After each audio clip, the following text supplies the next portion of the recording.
এইবাৰ মেট্ৰিক পৰীক্ষাৰ form fill up হ'ব অক্টোবৰ মাহত।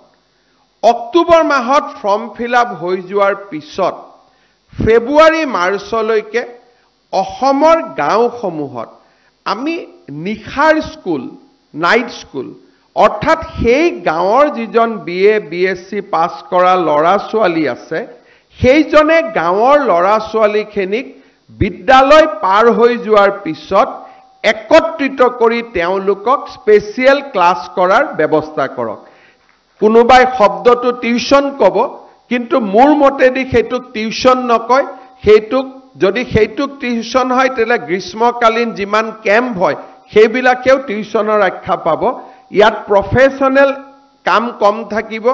ইয়াত ব্যৱস্থা হ'ব যে স্কুলত যিমানখিনি পঢ়াব, ধনী ল'ৰা ছোৱালীবিলাকে যদি মানুহৰ ঘৰত গৈ কাৰোবাৰ টিউচন মাষ্টৰ থাকে, আমি গাঁৱৰ অংগনবাদী কেন্দ্ৰটো গাঁৱৰ স্কুলখনক ব্যৱহাৰ কৰিম, যাতে গাঁৱৰ 4জন শিক্ষিত ল'ৰাই সেই গাঁৱৰ মেট্ৰিকৰ কেণ্ডিডেটবিলাকক স্পেচিয়েলি 5 মাহৰ কাৰণে পঢ়ুৱাব পাৰে। আৰু তাৰ কাৰণে এইবাৰ আমি প্ৰতিজন মেট্ৰিকৰ কেণ্ডিডেটৰ বিপৰীতে 300 টকাকৈ বাজেট ৰাখিছোঁ। শিক্ষকসকলক আমি প্ৰত্যক্ষভাৱে দিম বা ছাত্ৰসকলৰ জৰিয়তে দিম, তাৰ বিষয়ে আমি পিছত আলোচনা কৰিম। গাঁৱত যদি 50জন ষ্টুডেণ্ট আছে, 2জন গ্ৰেজুৱেট পাছ কৰা ল'ৰা আছে, তাতে এই 4 মাহ তেওঁলোকে মেট্ৰিকৰ ল'ৰাখিনিক ভাল কৰি পঢ়াওক, ভাল কৰি শুনাওক।